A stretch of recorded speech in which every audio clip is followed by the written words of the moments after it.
Hello, hello, hello. TikTok, TikTok. يا موصل يلني يا ጸሎት ንግበር ያ ሕማቅ ጊዜ ይመጽእ ኣሎ ንፋስ ማይ በረድ ቫይረስ ውግእ ያ ቀንዲ እንታይ እዩ ደቂ ሰባት መፅሓፍ ቅዱስ ከንብቡ ቁርዓን ከንብቡ ንኣምላኽ ረሲዖሞ ኣምላኽ ማለት መፅሓፍ ቅዱስ ቁርዓን ኣይኮነን መፅሓፍ ቅዱስን ቁርዓንን ሰብ ይፅሒፍዎ ስቕሎም ቀንዲ ኣምላኽ ድበለና 10 ሕጊ ኣይትቕተል ዘይናትካ ኣይትድለ ብሓሶት ኣይትመሓል ንብፃይካ ከም ነብስኻ ኣቦኻን ኣዴኻን ኣኽብር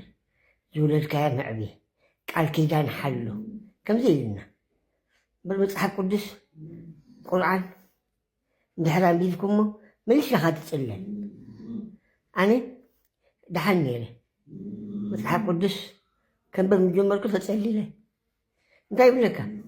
ኣብቲ ሓደ ገለ ብለካ ናብቲ ሓንቲ ምስ ከድካ ካልእ ይብለካ ናብቲ ሓንቲ ኸይድ ካልእ ይብለካ ትፅለል ሽዑ ነብሶም ዝቐትሉ ኣለዉ ቦምብ ዝገብሩ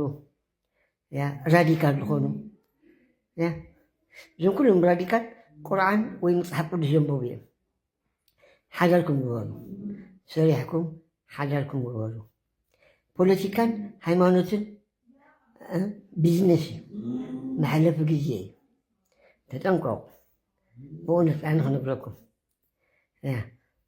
እምበር ህዝብና ልዕሊ 100,000 ቤተክርስትያን ኣሎ 100,000 መስጊድ ኣሎ ኣብ ዓድና ኣብ ኢትዮጵያ ኣብ ኤርትራ ግን ትርጉም የብሉን መንደቕ እዩ ፅቡቕ መንደቕ ስእሊ ዘለዎ እቲ ስእሊ ኸ ናይ ፃዓዱ ስእሊ እዩ ኣደይ ማርያም ፃዕዳ እያ ቅዱስ ሚካኤል ፃዕዳ ኢየሱስ ወዲ ጢልያኒ ፃዕዳ ናተይ ኣምላኽ ንዓይ ክመስል ኣለዎ ብመልክዕ ኣምላኽ ፈጢረ እንዲ ዝብል ያ ናይ ዮናስ ኣምላኽ ንዮናስ ክመስል ኣለዎ ኤንወይ ተፃውዮምና እዮም ፃዓዱ ንፉዓት እዮም ኩሉ ናቶም እዩ ኢኮኖሚ ናቶም ሃይማኖት ናቶም ትምህርቲ ናቶም መድሃኒት ናቶም ፀሊም ከ ፀሊም ወላ ሓንቲ ፀሊምን ኣድግን ሓደ እዮም ይወልዱ በቃ ብጤሜት ይሞቱ ይስደዱ መቸም ብፍላይ ህዝቢ ኤርትራ ካብ ዓዶም ሃዲሞም ድሓር ኣብ ስደት ኩራዕ ኤርትራዊ ዘኽሪዕ የብልካን ኤርትራዊ ዘኽሪዕ የብልካን ተሓባእ ጨርቂ ተሸፈን ብኸ ብእውነት ሓምጎስ ይግበር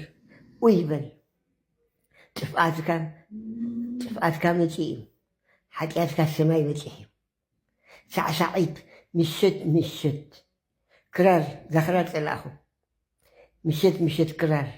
ኣብ ሬስቶራንት ኣብ ቤተክርስትያን ኣብ ፅርግያ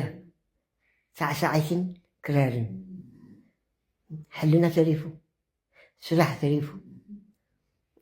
ኢሳያስ ኣፈወርቂ ሓዳሩ ይገብር ኣሎ ኣዲኡ ጢልያ ኣሜሪካ ኣለዋ ኣሕዋቱ ኣሜሪካ ደቂ ኢሳያስ ዱባይ ኣለዉ ደቂ ሄለመለስ ዱባይ ደቂ ወዲ ዝኹን ጢልያን ንዓኹም ግን ሃገር ኣለካ ዓሰብ ባፅዕ ባድመ ከምኡ እንዳበሉ ኣብ ሓዊ እትውኩም ኣለዉ ምቸም ኣብ መጨረሽታ ዓለም ከክም ኣተሓሳስባ ከዓ እዩ ከክም ቅልፅምካ ኣይኮነን ኣተሓሳስባኹም ቀይሩ ፈሳውን ፀላእን ፍለጡ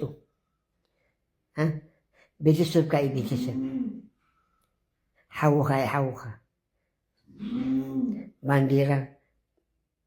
ባንዴራ ሒዝኩም ኣይትሳዕስዑ ኣይተዋፁ ንሃገር ኣይተዋፁ ንሓውኩም ንድኻ ሓግዙ ኤንወይ ኣነ ሆስፒታል ዘለኹ ሕጂ ቁሩብ ሓይሽ ኣብዚ 3 ሰሙን ይወፅእ ኸውን ምናልባት ቁሩብ ይሓመም ግን ሓንሳ እንድሕር ሆስፒታል ኣትኻ ሕሙም ኢኻ ብጣዕሚ ሕሙም ኢኻ ናይ ግዜ ነገር እዩ እምበር ብድሕሪኡ ሞት ኣሎ ሞት ኣብ ቀረባ እዩ ኣነ ኳ ድሓኒ ወዲ ሱስ እንተሞትኩስ ብዓቕሚ ይርአ ብዙሓት ፈተውቲ ኣለውኒ ብዙሓት ቆልዑትካ ኣለውኒ ባባ ድብሉ ባባ የነስ ድብሉ እሞ ቻው በስመ አብ ወወልድ መንፈስ ቅዱስ ሓደ ኣምላኽ ኣሜን። ኣብ ጎይታ ብምፍላጥን ብዘይምፍላጥን ዝገበርክዎ ሓጢኣት ክለፈለይ ኢየሱስ መልስ ይኣኽለኒ ስቃይ ኮይኑ ዓለም በቲ ሓደ ፈቃድካ እዩ ግን ይኣኽለኒ ክኸይድ ደልየ ክንረኽቦም ኣዳምን ሂዋንን ኢየሱስ ኣደይ መንግስቲ ሰማይ ካልእ እንታይ ኣሎ መላእኽቲ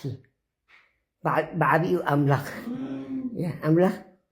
ከመይ የናስ ይበሃል መፅእ ኣለኹ ደሓኒ መቸም ሞቻው ፅቡቅ መዓልቲ